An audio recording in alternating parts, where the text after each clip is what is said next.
UP के पूर्व मुख्यमंत्री अखिलेश यादव ने 2024 चुनाव को लेकर बड़ा बयान दिया है। अखिलेश यादव ने कन्नौज में मीडिया से बात करते हुए भाजपा पर जमकर हमला बोला। साथ ही उन्होंने गठबंधन और 2024 के चुनाव को लेकर रणनीति भी बताई। इस दौरान अखिलेश ने मायावती की तरफ भी इशारों में एक संदेश उछाल दिया।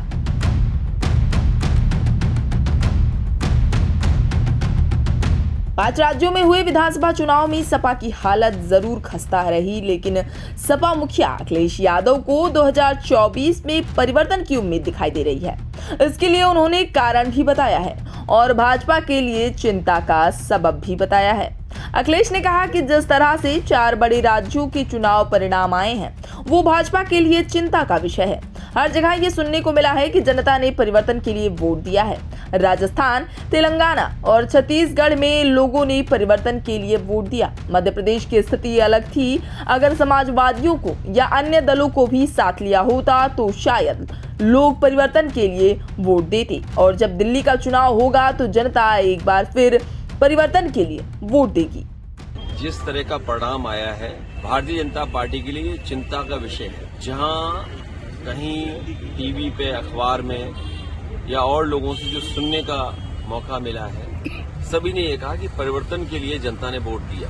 राजस्थान में कांग्रेस की सरकार थी, उसको हटाने के लिए जनता ने वोट दिया। छत्तीसगढ़ में कांग्रेस की सरकार थी, उसको हटाने के लिए वोट दिया। तेलंगाना में बीआरएस की पार्टी की सरकार थी, उसे हटाने के लिए वोट दिया।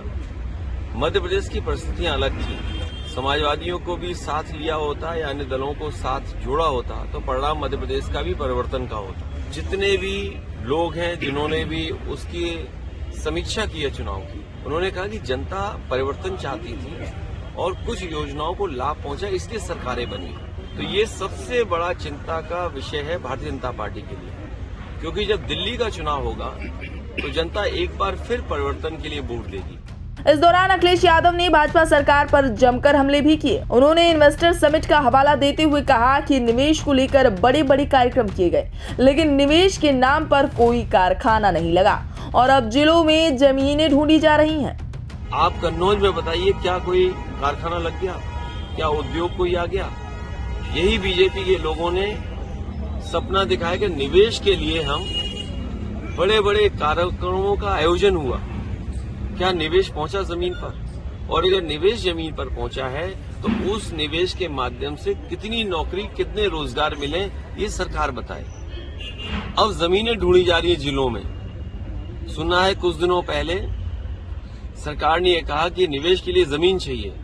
जो सरकार 2 साल होने वाले हैं, अगर निवेश के लिए जमीन नहीं ढूंढ पाई है तो निवेश होगा कहां पर?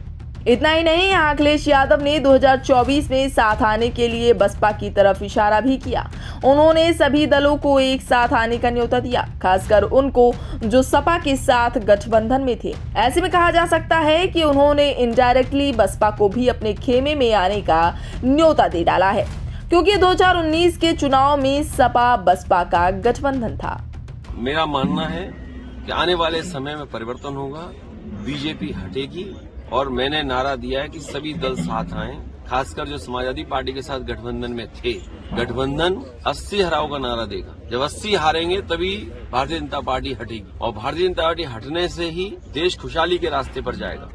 इस दौरान यहाँ अखिलेश ने और भी तमाम मुद्दों पर अपना पक्ष रखा, चाहे वो संसद की सिक्योरिटी में हुई चूक का मुद्दा रहा हो या फिर ईवीएम से चुनाव का मसला। ईवीएम को लेकर अखिलेश ने अमेरिका, जापान और जर्मनी तक के उदाहरण भी दिए।